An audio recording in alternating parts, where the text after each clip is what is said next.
চাচা, চাচা কি বাড়িতে আছেন?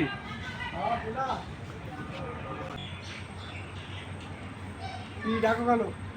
মাতবার সাহেব পাঠাইছিল আমারে, বাবু নাকি অসুস্থ, দেখা করবেন। কেন ডাকো? আমি তো জানি না, আপনি দেখা করেন মাতবার সাহেবের সাথে, আপনারে বলছে ডাকতে আর কি। আচ্ছা ঠিক আছে, যাও, আমি দেখা করি। আচ্ছা।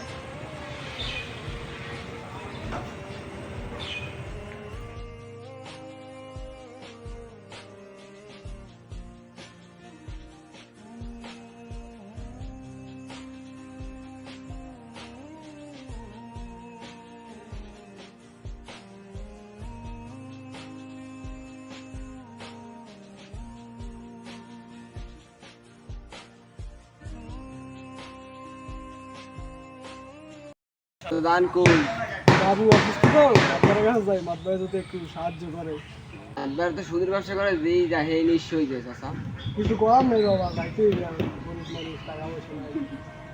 এখন কি অবস্থা, কি করার, যাই হোক, কি করে সাহায্য মাহায্য।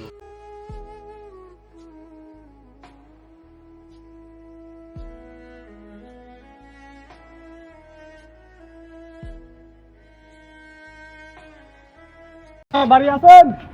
কে ডাকেন? বাড়িতে আছে মাতবার সাহেব, আসেন ভিতরে।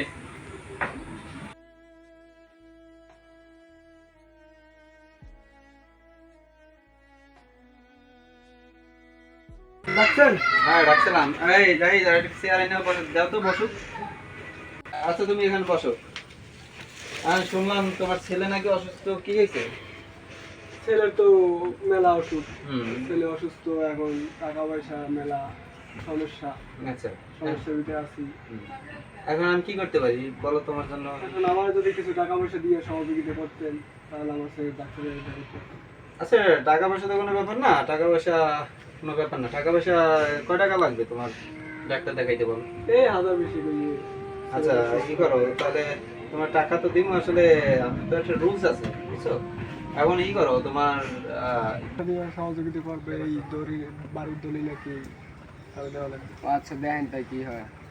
মাতবার তো খুব কঠিন লোক, সুদের টাকা লাগানোই খরচ ঝামেলাই বনে। কি করার বাবা, এখন টাকা পয়সার দরকার, আর কি। আচ্ছা দেখেন চাচা, অনেক কঠিন লোক। আচ্ছা ঠিক আছে, আমার থাকো তাহলে যাই। তো তোমার কি বলছিলাম?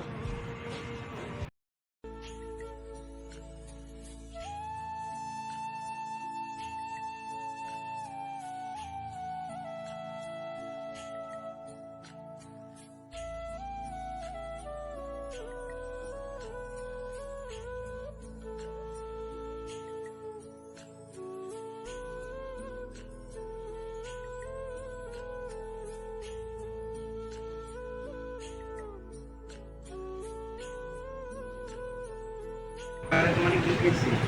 মাতবারে কইছে এখন টাকা আনছে যে বিটে বাড়ি মদত দেওয়া লাগবে, বিটে বাড়ি গরু জমি করবো দিয়ে কত টাকা লাগবে। চিন্তায় আছি বাবা, ডাক্তার লাগে।